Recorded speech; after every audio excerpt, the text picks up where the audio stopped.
me or is it? Ha. Is it me or is it? Hey. What up, everybody? It's your girl, Marquita, but they like to call me who? Miss Hollywood. You're tuned into yet another episode of SoHollywood, the podcast. SoHollywood, the podcast is a platform where everyone is treated equally, and I bring them together with this thing called entertainment. As you guys know, and if you don't know, I'm gonna let you know. I like to do a recap. Last time I had 3 legends. I had 2 interviews in one day. My first interview, it had Chubb Rock and Sweet LD of Oaktown's 357. If y'all don't know who that is, y'all need to go ahead and Google them. And I also had DJ Nasty Nest. DJ Nasty Nest played a huge role in Sir Mix-a-Lot. If y'all don't know who any of these people are, you definitely have to do your research because they're a part of the culture. They're a part of this thing called entertainment. And I just aim to please bringing you this thing called entertainment. You can follow all of them on their Instagram pages, NastyNest818. Oaktown's Oaktown's 357, Sweet LD 357, and then also Chubb Live is also on Instagram. Catch the latest episode of SoHollywood the podcast on your favorite streaming platform or here, YouTube, Twitch, Facebook. You know I'm upgrading. You know, your girl is upgrading. So you'll see changes as I go. So just bear with me. Anyways, go to www.allofhollywood.biz in order to get on the show. And without further ado, I have a legend as well. He is a digital relations manager. He is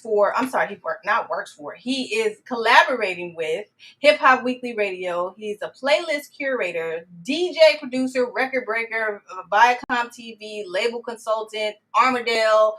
The list goes literally on and on and on and on and on. But I'm gonna bring him up here to the stage right now. I don't have a drum roll. I wish I had a drum roll, but that's the closest thing I got to a drum roll. So without further ado, I want to bring up my friend, because after this, we will become friends, DJ Nectar. Yo, what's up? What's up? What's up? Oh my God, get in the screen. Today? Oh my God. Hey. There you go. Can you see there it? I can't see your audio. Oh, yeah, there you go. How you doing today? I'm doing great. Am I turned you down? I got you turned down. That's why. Duh. So how are you? It's been a while. We've been social media friends for a long time, and it's just been like, oh, okay, that's what we doing. We doing this thing. Yeah, I mean, I'm doing good. I've been doing pretty good, getting through this pandemic. Oh, okay. Well, I see. Hold on, wait. Why is it a delay on my end and it's not a delay over here? I don't know what's going on, but we're gonna keep it popping. So what we're gonna do is start this interview with this. How did this thing called entertainment enter your life? What did it say? I said, how did this thing called entertainment enter your life? As a young boy, I was 12 years old. Actually, before that, but really got focused when I was 12 years old, and I would I remember with my talent show, my middle school talent show. I just wanted to entertain the people, so I told the teacher I wanted to put on music, and they let me put on whatever I wanted to play, and then I just fell in love with entertainment ever since. Wow! So at a younger age, you just wanted to play music. Did you know you wanted to be a DJ prior to becoming an actual DJ? Nah, that started when I was a break dancer. I was a break dancer, and then I didn't know I wanted to be a DJ. Wow! Maybe a year later. You said a year later, and that was around what age or like what year again? 12. I was 12. I was maybe 12 or 13. So 1998. Oh shit! 12 or 13. How old was I in 98? Okay, I was born in 83. So I don't know how to do math for real. Don't. We born in the same year. So actually, you know what? It might have been 90. I think the talent show was in 97. I started DJing my first club in 98. What? Yeah. Wow. Shout out to you. Uh, So you're originally from California, if I'm not mistaken? yeah, Moreno Valley, California. They call it the murder. Oh, and why is that?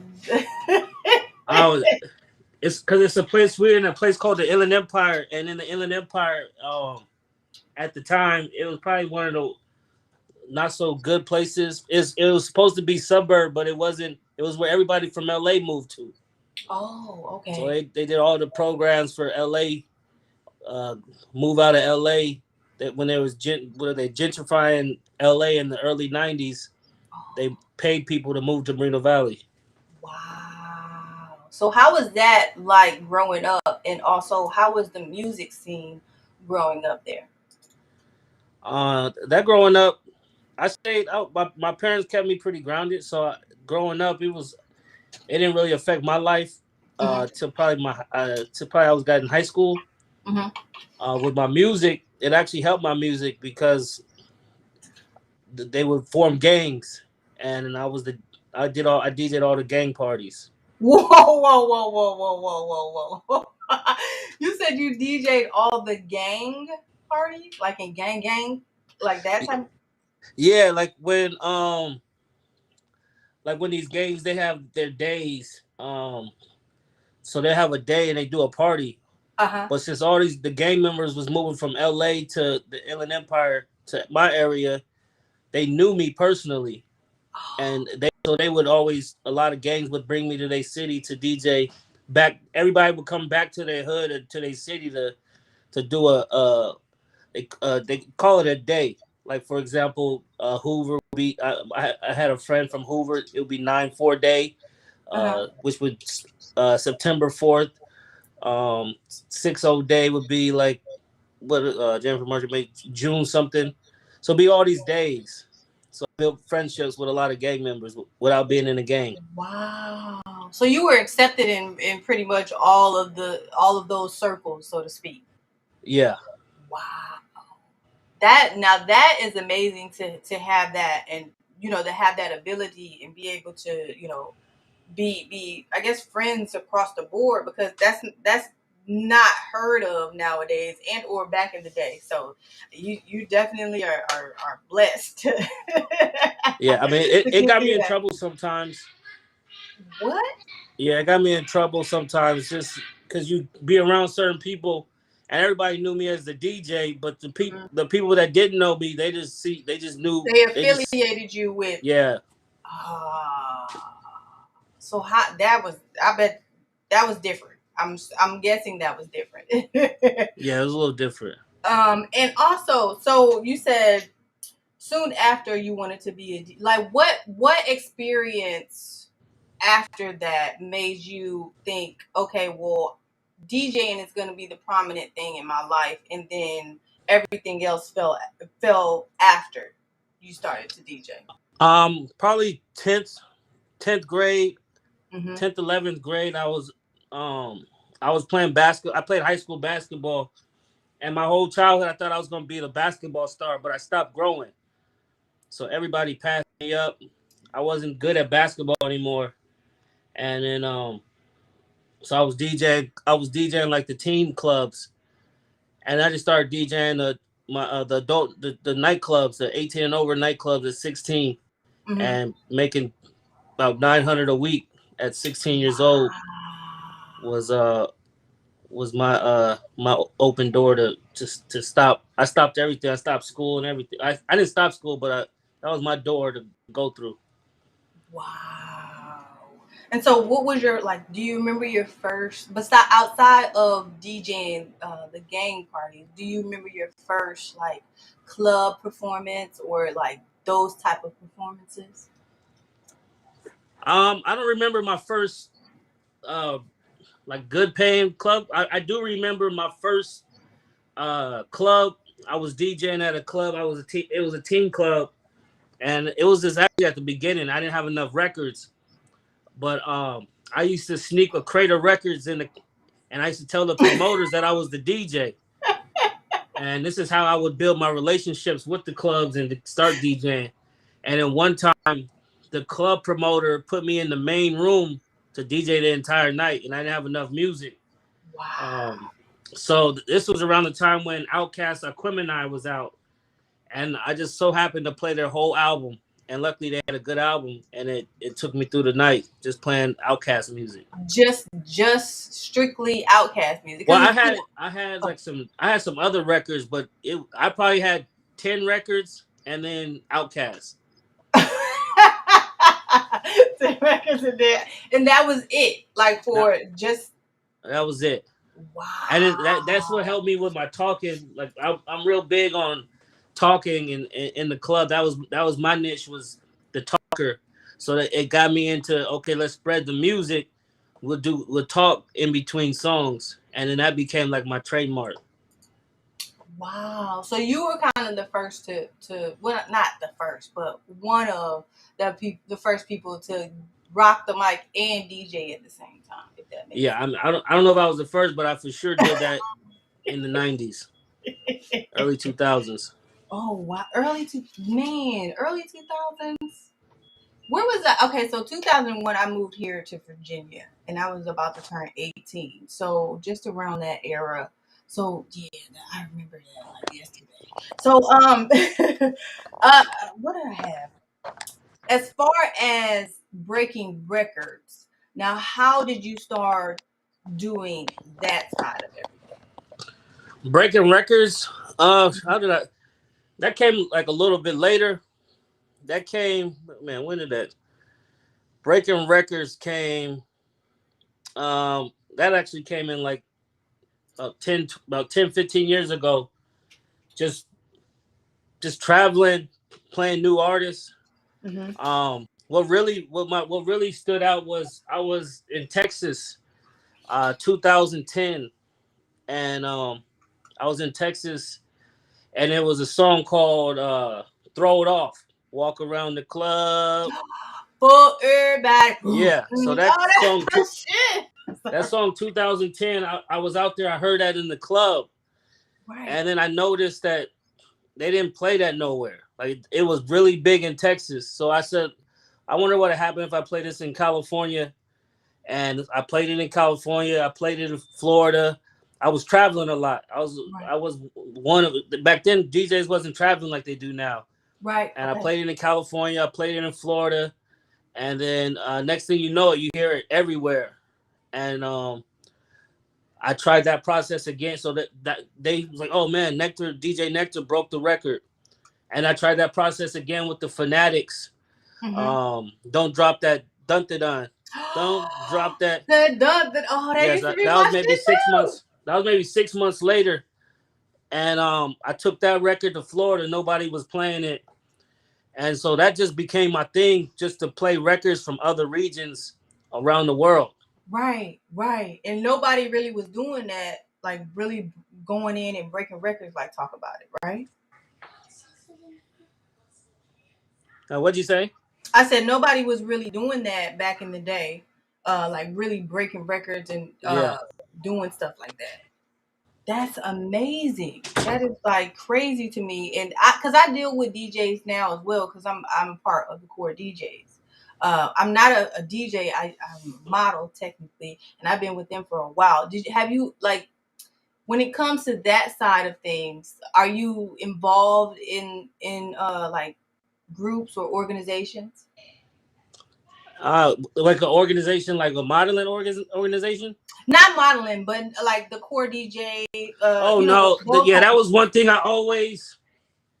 I've tried. Like that was never really my thing. I won't say that wasn't my thing, but it was just like the way I move. It was just it was awkward. Right. Like in 2007, 2008, right when a program called Serato. Actually, it was before that, but I was touring with artists, and Serato wasn't in every club, so I had to learn how to DJ differently. Like, so I'll be at some clubs and it wouldn't have Serato, so I had to learn how to. They call it slamming. I had to slam my records with just going record to record, which is basically not mixing. It's basically just playing the record, and it's so I would pre-record I would pre-record every song so it Mm-hmm. slam right. Mm-hmm. And then after doing so many clubs that the Serato was mixed up, that became my style. So then I did that for a year straight, and then I just stuck with that style. And then, so a lot of DJs they would say, "Oh, I'm not a DJ because I don't mix how they mix." And even though I've been DJing since the '90s and I know how to use a turntable, use a mix, and all that, I stuck with my style. So it really, whenever these coalitions or whatever, they would see me mix, they would kind of mock me. Not like to my face or nothing, but they were like, "Oh yeah, he's not a He not a DJ." real, yeah. He not a Yeah, DJ. He just the ones that just came and just think they can DJ, and that's just it. That's crazy.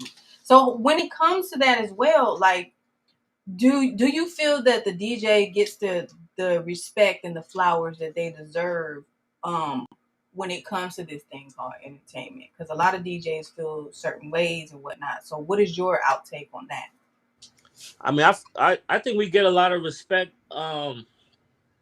I don't think by the new artists, maybe not so much the young generation. But Hmm. I mean, I feel we get a lot of flowers. You feel like that? I do. Oh, tell us about some experiences you've had with some of these artists, or the newer artists and the older artists, because I know I talked to a DJ a few weeks ago, and they were like, as far as like describing the old heads against the younger ones, and like respecting how they used to do things and how the newer generation are doing things now. So tell us, like a story of how I got my flowers, or a story of. Yeah, how you get your flowers, or just any experiences you've had with the younger generation, Yeah, because you've been well, in I the just. game for for a while, so you're considered a OG or a legend. So at this point, what have the younger generation given to you? Yeah, well, I mean, as far as flowers, I feel like anywhere I go in the world, um, artists show respect. They show love. Hmm. They even, I mean, they give me bottles. Like it's they show up. Like I can, if I feel like I can go to anywhere in the world and have almost any artist show up for me, Wow. and to me that's good enough. Yeah, for sure. That's for damn sure. So who have you been working with thus far? I'm bouncing Um, around because I have a lot of notes. I got 2 pages of notes, but but yeah, who have you been working with thus far? uh, I mean, in the last 10 years, um, OT Genesis was 2013, 14. Ooh. I was actually his DJ. Pretty Ricky, I was their DJ. Um, I mean, so it's so many now. It's so many artists now. Like that, those artists I just named was at the beginning of my rise. Mm-hmm. There's been Mm-hmm. so many artists now. I feel like if I start naming them, I'll be disrespectful to some. Like, oh, you didn't name me. Right. And why do you think people feel that way? Like when you start to name those people or name people, and they're like, "Oh, well, you missed me," and or you know what I mean? It's sometimes it just happens that way. Yeah, I think people feel that way because it's like if you're in a relationship and you don't mention your girl, Gotcha. like they feel a certain way. Sometimes you Gotcha. just forget to mention her. Gotcha, gotcha, gotcha, gotcha, gotcha. Now I want to move back to the record breaking aspect of it, because I meant to say I had a connection with you because um I've broken a record here in Virginia, which is the Ray Nitty Bow record. And can you let people know how either difficult or how easy it is to break a record when it comes to this thing called entertainment? Nowadays, I mean, it's easier now because it's easier to make money in music. Mm-hmm. The only problem now is if these artists nowadays they really want more fame than money, because it's artists that are making money but they don't feel famous enough. So Right. they'll say you didn't break their record. Back in the day, you break a record, it was money actually correlated with their success of the record. Now that's not Mm. what happens. Because it's like units sold and are now compared to streaming. If Right. if I Yeah. get, I'm assuming if that's is that how that works? Because What I'm was you? What'd you say? I said like because it used to be where it's like units like records sold like physical copies sold rather Right. than it being streaming. So Right. when that when that happened, how did that affect the DJ side of things? Well, with me, it actually streaming is what catapulted my business and my success. I believe. Um, it's just artists. They're not, like I said. They don't put sales with if they're not famous enough. So, for example, in the early 2000s, late in the 10, 15 years ago, it was a certain process almost you had to do, Right. and then you wouldn't actually feel the success until you got the sales. Gotcha. So now you can go viral in 2 weeks and then be nobody a month from now, but you made a ton of money. So are you did the record break or not? The people heard the record back in the day. If a lot of people heard the record, it's gonna take a long time for them to get that off of their mind. Now they can Recoup. just go to the next thing so quick.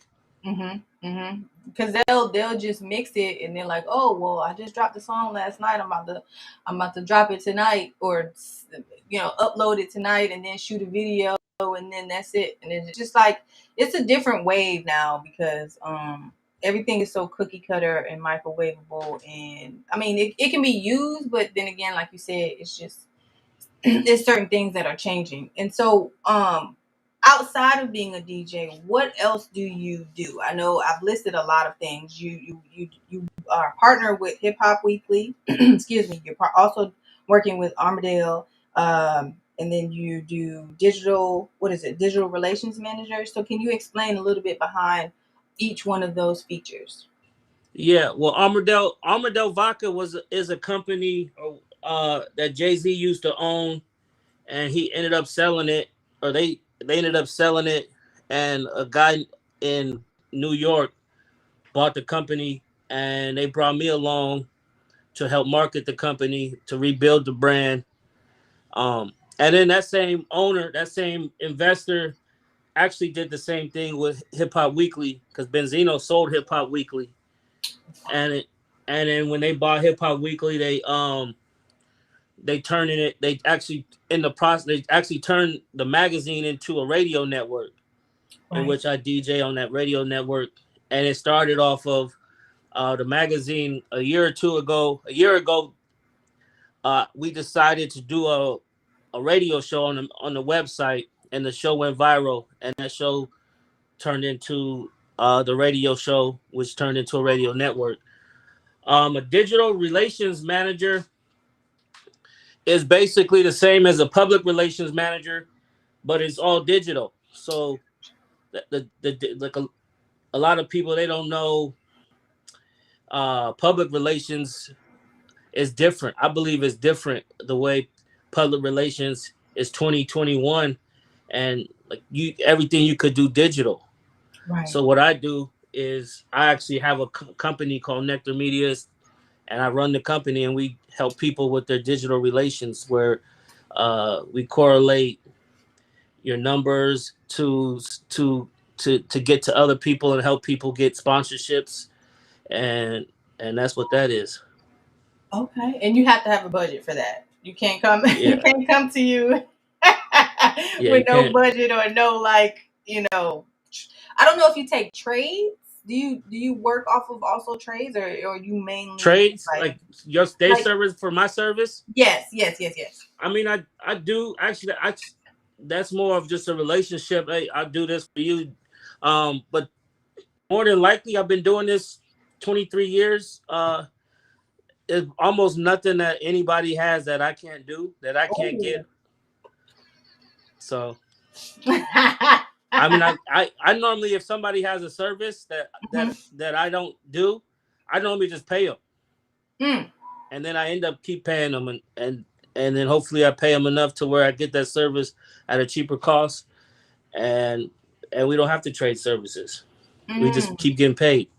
I Because like to pay sometimes, everybody. yeah, because sometimes trading, you I don't like to hear no for an answer when it comes to my services or the value that I have, because if I know my value and my worth and my whatever I have to offer is equivalent to what you're offering, you should definitely take, at least try to, and don't take no for an answer, because 9 times out of 10, if you walk away from something like that, then it's never going to come back, if that makes sense.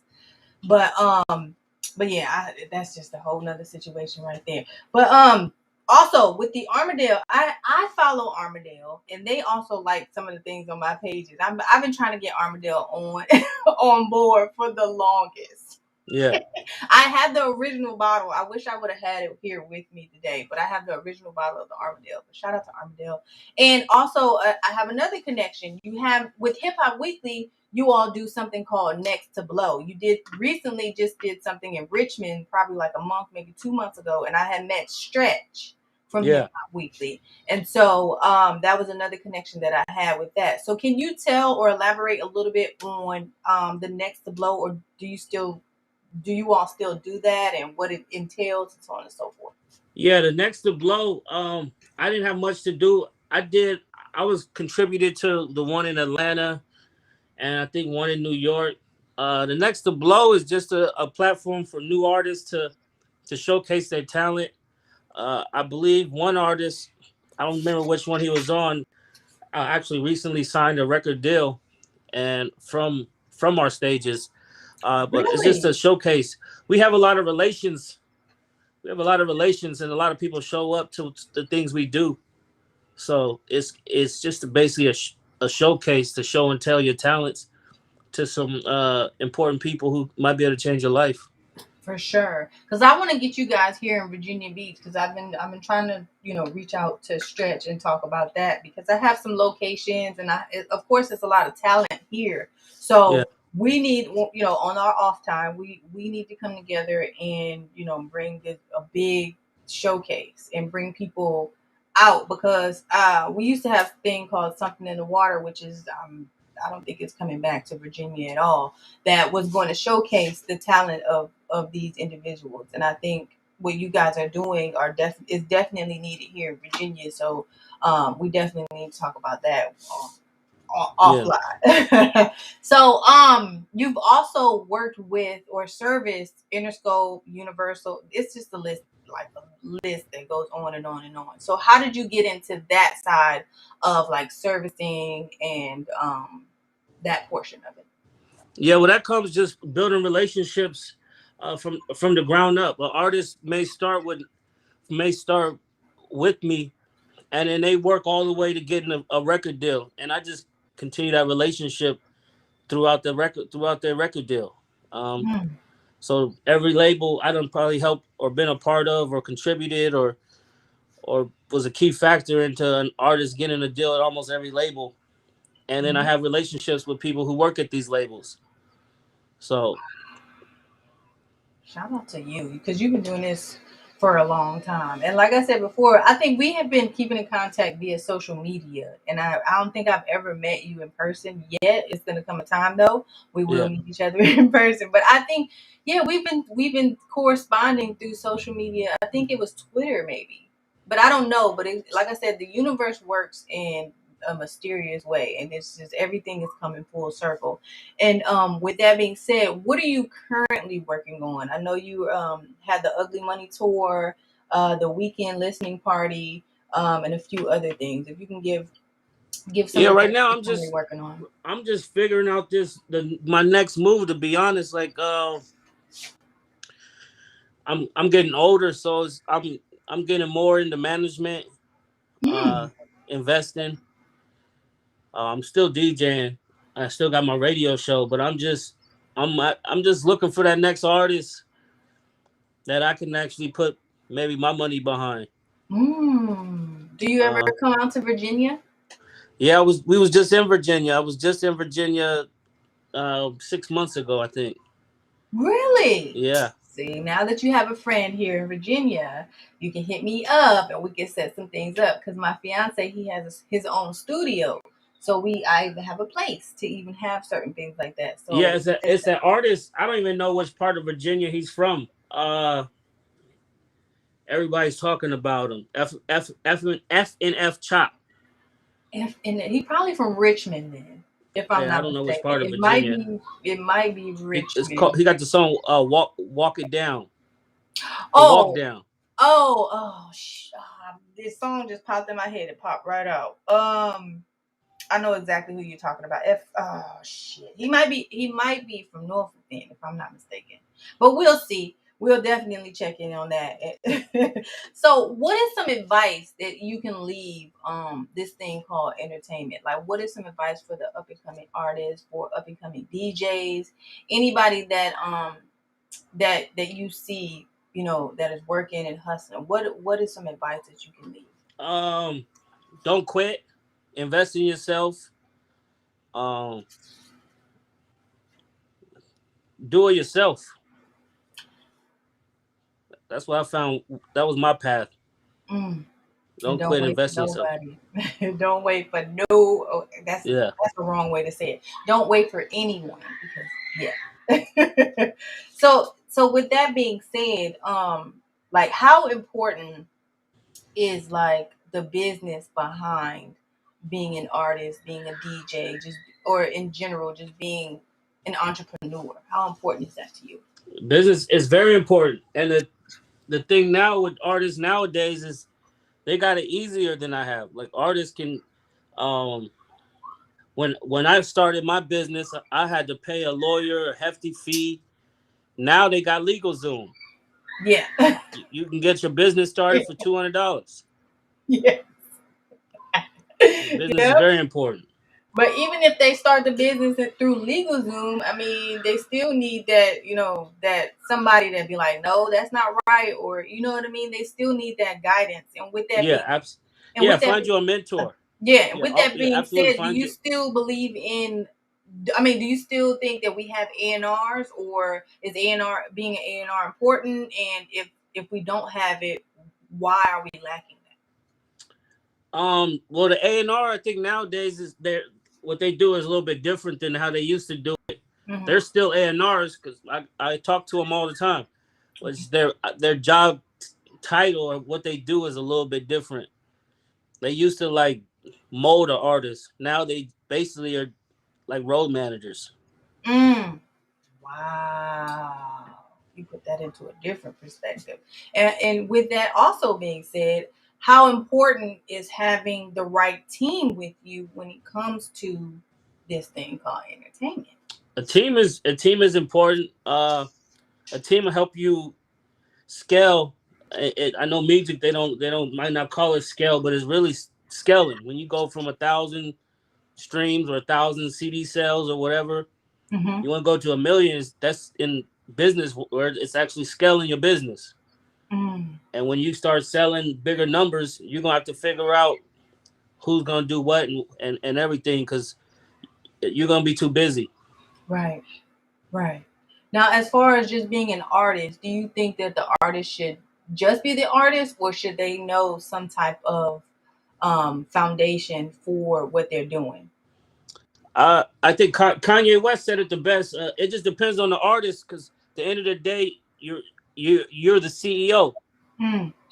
So are you gonna be the CEO that actually you're the brand, but are you gonna be the CEO or are you gonna just be the brand? Some artists are good with just being the brand. Some artists are good with being the CEO. So it just depends on every artist is different. Mm-hmm. Mm-hmm. Wow. Mm-mm-mm. And we're going to go to our top 5 topics. Oh, well, first of all, is there anything that you would like to leave our guests and our friends today, as far as, any more advice that you can give, any of your social media, anything that you're working on, anything like that? Yeah, well, advice. I was just talking with somebody today, and I was telling them this is actually going to be probably a gem for your audience. Uh-oh. Is how to basically I won't say hustle the bank, but it's basically how to create capital for your business, for your label, for your company. Especially with I just recently learned about LegalZoom from another friend, and I was like, I'm gonna implement this in my service and offer artists because some artists don't have credit cards. Right. So artists, if they start a business and then you start a business account, even if you're not making revenue, you take your regular job income, you put it in your business account that creates business revenue. 6 months into that, you apply for credit based on your company's gains, Mm, and they normally, and you don't even have to have great credit, not bad credit, but you could have okay credit. right. They'll give you, so if you deposit and say you only make 2 grand a month off your job, you put 2 grand in that account, not saving it. You're just putting it, let it sit, spend it on whatever, use it as expenses. The bank will normally give you a credit for 10 times that amount. Whoa. Yeah. And now you got a $20,000 investment for your business that you could use to promote, market, or You can put whatever. back into your business. Yeah. So that's something I just recently, it's not 100 proof. I just been seeing that's been working for artists I've been working with, that I've been helping them set up bank accounts and businesses with. Hmm. Shout out to you for even pushing forward with and taking the time to work with these artists, even if they're older or younger, because a lot of people they don't like I said before, the A&R side of it is very important, and most of the time they're taking people that already have like 100,000 followers, or they already have the name for themselves. All they need to do is have a label behind them or distribution or whatever the case may be, and so that's important. It's very important. So make sure you guys follow him and get all. He paid for the service because it's worth it. He's just giving y'all some free gem right now. Just imagine 6 months down the line, you $20,000 richer, 10,000, whatever the case may be. You got money in your pocket to spend on your business and your goal and your what is it, your dream, so to speak, because a lot of people come into this game and think that it's not a game. A lot of people come into this industry and think it's a game, and they don't have the money or the means to pay for it, or they nickel and dime and they still in the streets and Yeah. stuff like that. So, and also, how do you feel about that transition for the artists that are still got the street side but trying to break into the industry? I mean, I think it's for some people it's a part of life. I mean, even Mhm. I went through that multiple times in the industry, and I won't even say I'm a street dude. I just knew street dudes. Yeah. And I went to prison behind knowing street dudes. What? So I mean, I believe it's a part of life. I definitely can't judge them, and sometimes it's not even stuff they doing. Right. They're just in the wrong place at the wrong time sometimes, and they just get caught up. Yeah, or Mm. old stuff.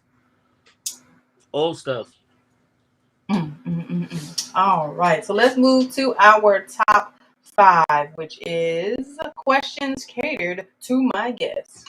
Here we go. Here we go. Top five records you've broken. Top 5 records I broke. Yeah. Throw It Off. Fanatics. The the Dun Dun Dun. Mm-hmm. Um, See, I count OT Genesis Touchdown, which was actually before Coco, but Mm-hmm. I count Touchdown. Um, uh, Top 5, so many. Uh, Tory Lane, Say It. You broke that record. Um,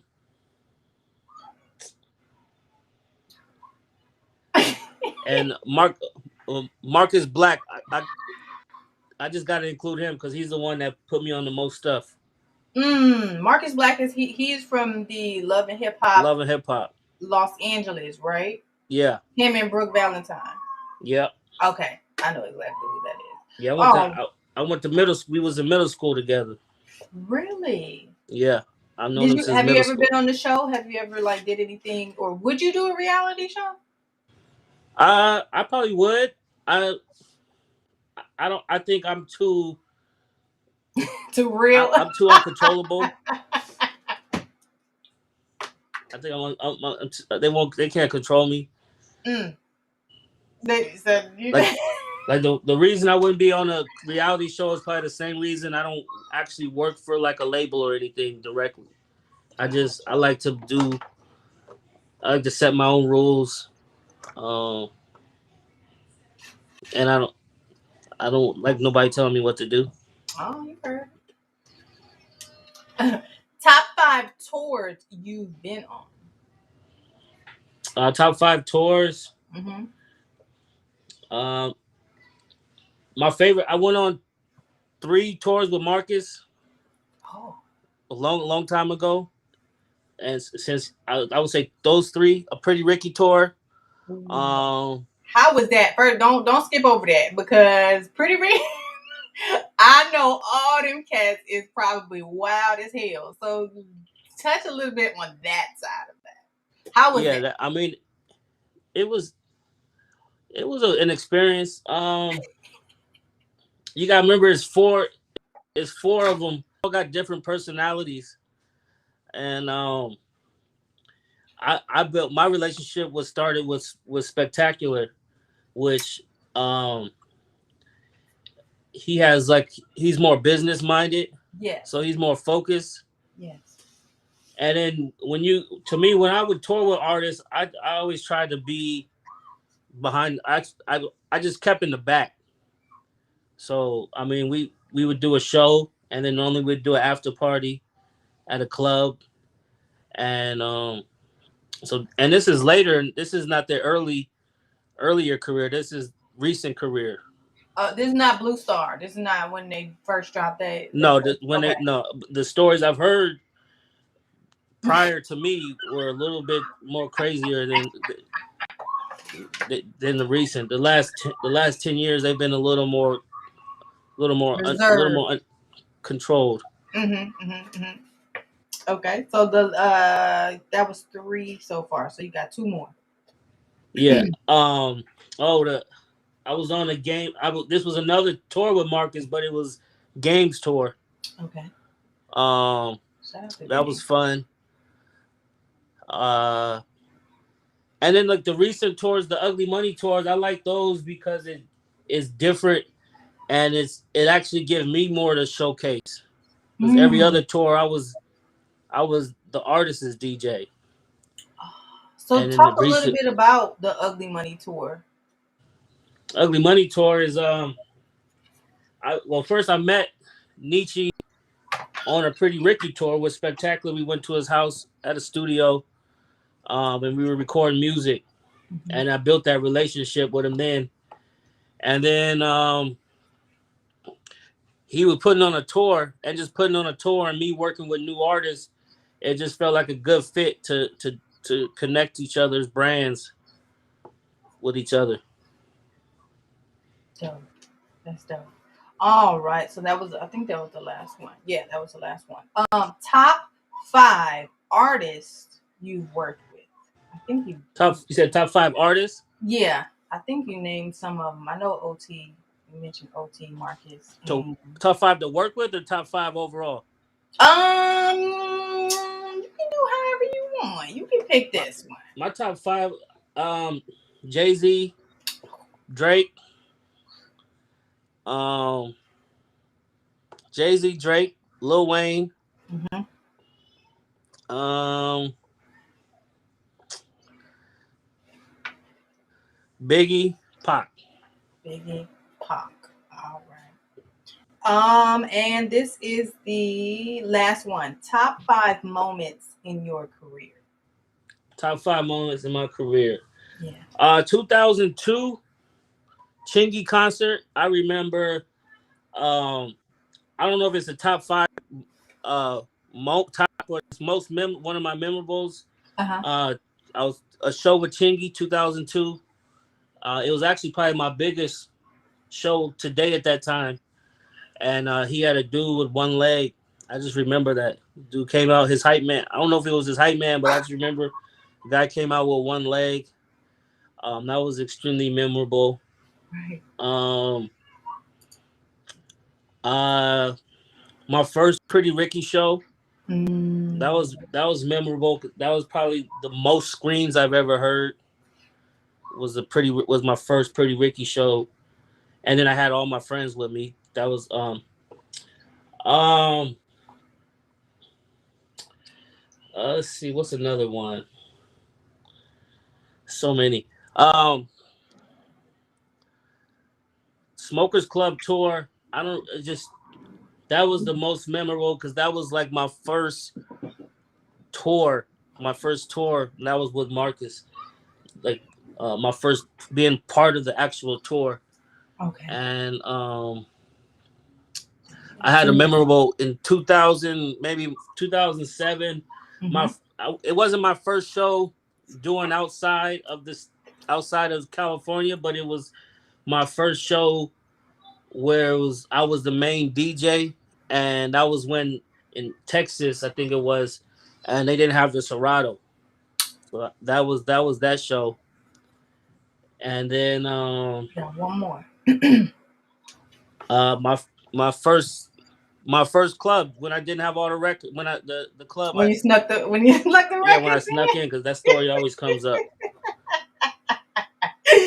I know that's right. And as you guys know, I like to do this thing called exclusive access, in which I ask my guests to share with us, our friends, because after we do an interview, we are friends. To share with us some exclusivity into their life. So is there anything that you have today to share with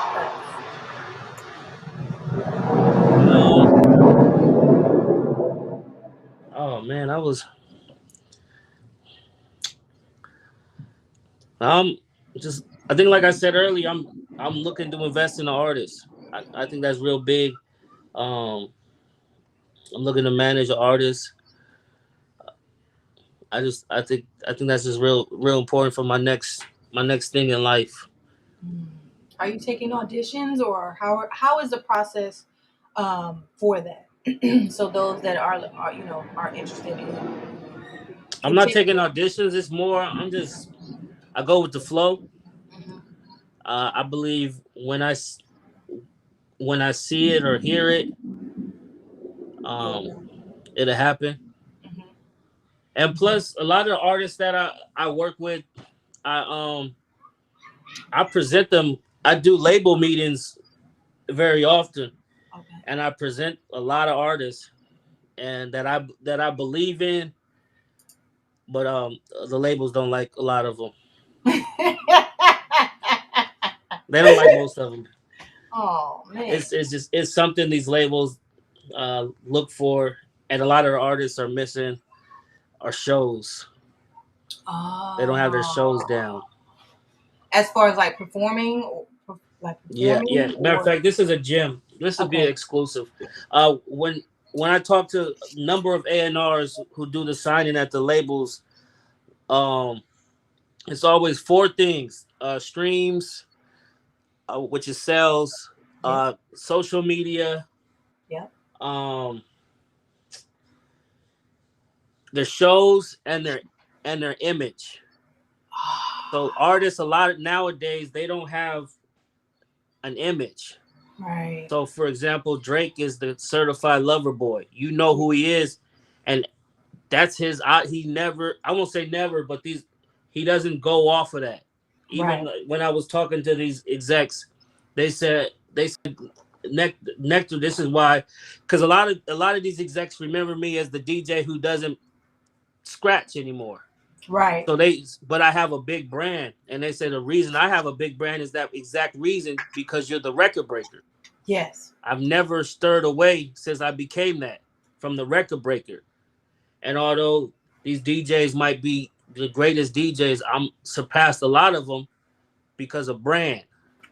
brand, streams, social media, shows. So these artists, they don't do shows. They got to start doing shows, and I don't mean clubs where they opening for Yo Gotti. I mean like shows where it's their crowd. Mm. So that's what a lot of these artists are missing, and it's not making these labels. Not these labels aren't being interested because they don't have shows. They don't They have can't image. pack They're out. all over the place. Yeah, yeah, and That's that's what I where learned. back to artist development is like that's what also is a part of the artist development portion of it. And so Right. um when it comes to that, they also need a team that will, kind of, if you have a team that knows what they're doing or if they're willing to learn at the same time, you should do that as well, because 9 times out of 10, nobody's going to just come around and just be like, okay, well, I got this for you, or you know what I mean, I got it. But it doesn't normally go that way. So get you a team as well that can help you with these things and be willing to learn, because some of Yeah. these artists, like you said, some of them just, they don't have certain things, and or they're not willing to open up to that. And so that's another downfall that some of these artists have, because I come across a lot of artists, like I said, my fiance owns a studio, and I just be like, how can I help the ones that are really pushing forward with their music? I see them consistently booking sessions, I see them consistently putting out work, being that type. So what, I don't know what to do or how I can help them more than how they're helping themselves. And so that's another thing that I also want to get into is like A&R and stuff like that. So I how, go ahead. I would say tell me personally. I would tell them get out the studio and get to the world. As you could Mm. record 100 records. If they don't hear the first one, the 99 don't matter. Um, Push a record. That's just me. get one record, push it, see how, not, you know what I mean, stop what is it, coming out with something microwavable, like it can't be that way. If you're gonna push a record, make a plan behind it, have some Right. visuals behind it, have a rollout. It's certain things that you have to go, and I'm willing, I mean, I'm not willing, I'm still learning that to this day, because it kind of go hand in hand with podcasting. So you know what I mean? You have to do your research. You gotta promote. You gotta market. You gotta do certain things that are similar to what artists have to do and DJs have to do. So I definitely agree with that 120%. So yeah, is there anything else that you can leave our guests? Because we're about to get up out of here, and I'm gonna get you to do your shout out, social media, and then I have one final question, which is the question of the day. Nah, I don't think I got any more jewels. And where they can follow you in social media, and any last words that you have. Yeah, they could follow me at Nectar on all platforms. It sounds NECTERRNEC. like you about to say METHOD. And And you know what's crazy? That was one of my moments. One of my favorite tours, the Method Man tour. It was with Marcus, but it was a Method Man tour. That was a crazy thing. wow, I can't wait to meet 2012. them. I can't wait to meet half these people that I'm interviewing and half these people I come across, because they just seem so humble. You, of course, seem like you're very, very humble, down to earth, and you just, you're about your business. So that's another thing that I appreciate about you, because I like to give flowers while I can, and while people are still around. So Yeah, you're still around for a reason. So make sure you guys listen to this gentleman, because he's not speaking for his health. He's speaking with truth, experience, and all of the above. But go ahead. I'm sorry. I didn't mean to cut you off, because I like to do that. Certain. yeah, yeah. But no, social media at Nectar NECTERR. I got a show on Hip Hop Weekly Radio Mondays Mm, and Tuesdays, 10 p.m. Eastern. You could download the Hip Hop Weekly Radio app on your Apple phone, your Google Play, iTunes, wherever you download apps from. right. And That's it. that's what I got. I'm gonna have to get on Hip Hop Weekly Radio. I want my own radio, because I wanna focus on the Virginia talent, because if I can do that and have some of these artists, you know, present themselves like I've been saying, then I'm pretty sure that Yeah, something can happen. hit up Stretch, and he'll probably give you a show on the weekend. Yeah, that'd be a blessing. Oh my God. And then of course Armadale. I gotta get I gotta get Armored a drink in my cup. You feel me? So we'll talk about it offline. But the last but not least question of the day is drum roll.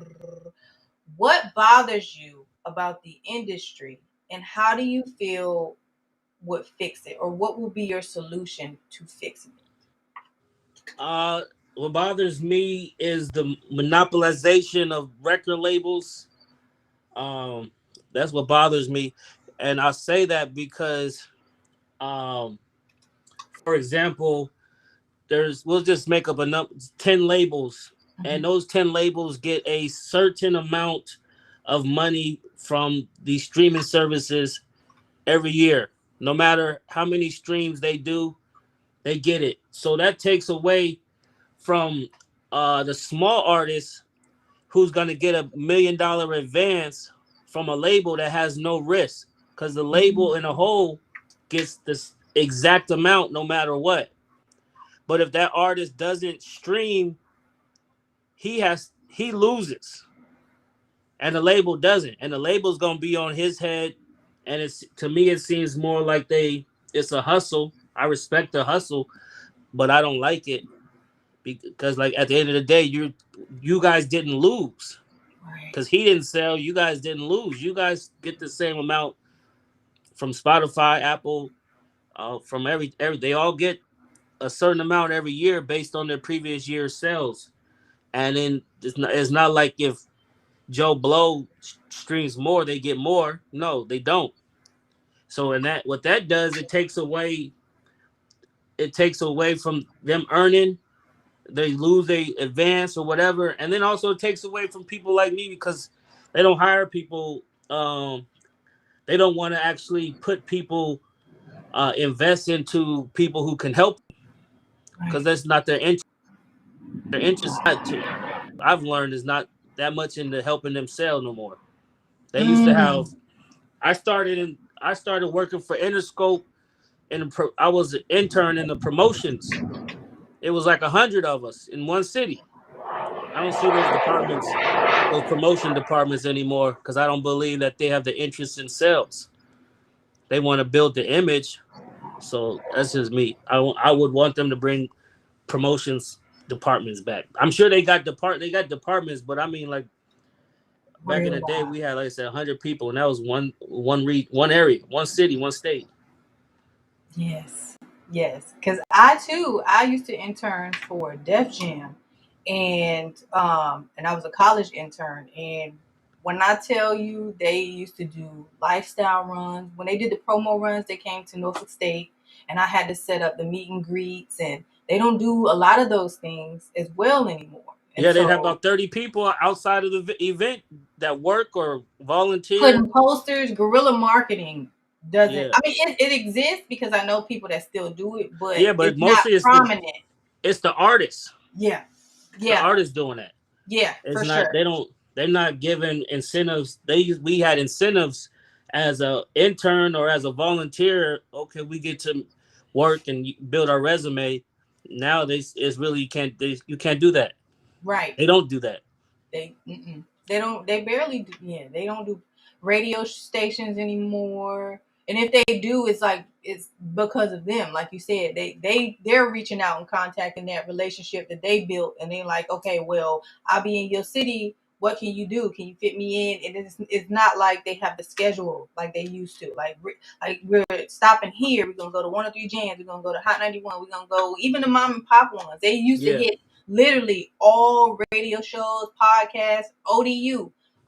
If you know, if just so many things are being missed and overlooked because it's just lacking. yeah. It's, if you think about it, for example, if Drake for Universal, the top selling artist for that company, more than likely, if Joe Blow comes in there and sells certain amount more than they expected, it takes away from Drake, and then that's one thing they don't want to do. So they're gonna put all their money behind Drake, and they won't do it for Joe Blow. They're gonna give him an advance, but the advances, they end up having to pay it back, interest or whatever, and it's really hurting the artist.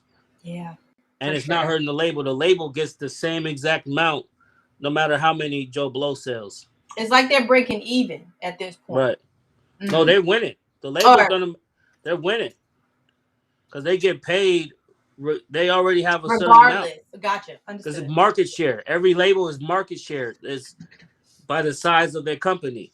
Gotcha. That's why these bigger companies buy these little companies so they have more market share, and then they get a higher percentage. It's already their percentage is what the company makes, not what Gotcha.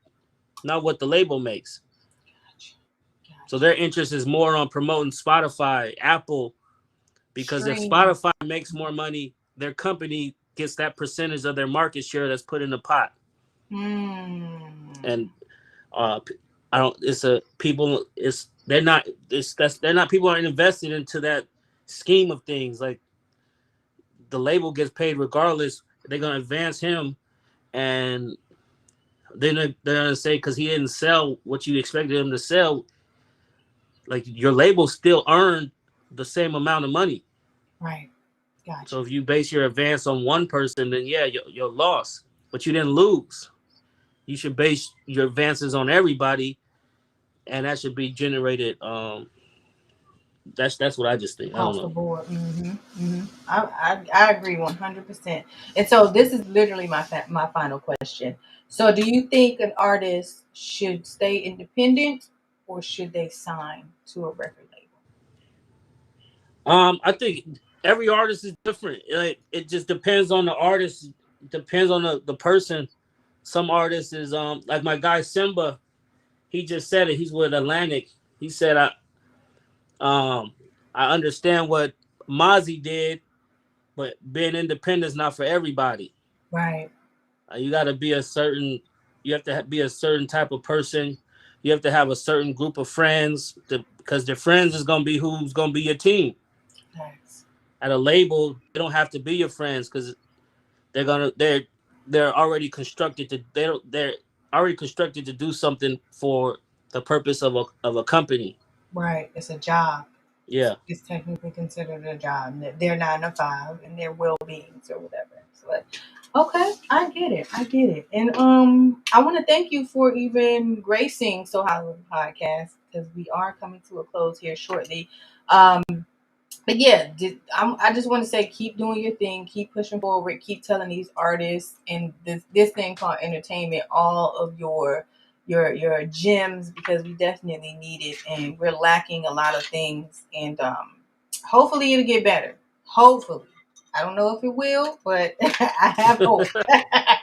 I definitely have hope. If we can continue to do this and spread the word, then I don't see it not working. So, Yeah. with that being said, is there anything else that you have to leave our guests? If not, we're gonna close this show out and give my shout outs, and then, yeah, No, that's it. I appreciate you. Appreciate everybody tuning in. thank you, thank you, Don't thank give you up. Don't quit. Work hard. for sure. Invest in yourself. Make sure you guys follow me in my SS Hollywood 313. Follow the page, So Hollywood Podcast on Instagram. Like, share, subscribe this video and all the videos that are posted. You can find this video on YouTube, Twitch, and Facebook, and all of your digital streaming platforms. Actually, the audio will drop soon. Yeah, until next time, holla, holla, holla. All right, sir. Peace up, A-Town down. I'll talk to you later, DJ Nectar. So, Hollywood. Peace. So, Hollywood. You can be anywhere in the world, but you're here with me.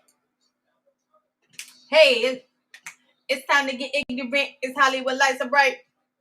Look, we're going to speak this thing into existence, y'all. So Hollywood, the podcast, is going to turn into a radio show as well. Hip Hop Weekly, sign your girl. It's your girl, Hope.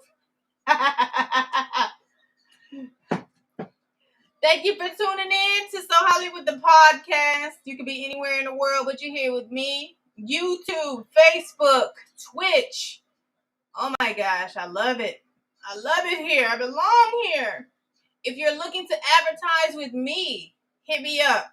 SoHollywood the podcast at gmail.com. If you're looking to be a guest on the podcast, go to www.allofhollywood.biz to sign up for my subscriptions. If you want to get the Hollywood Lights merch, I said Hollywood Lights, SoHollywood the podcast merch, I will have that soon. Chubb Rock actually asked me for a t-shirt. But anyways, yeah, we're going to get into it. But until next time, ladies and gentlemen, be blessed, buy black, and drink water and mind your business.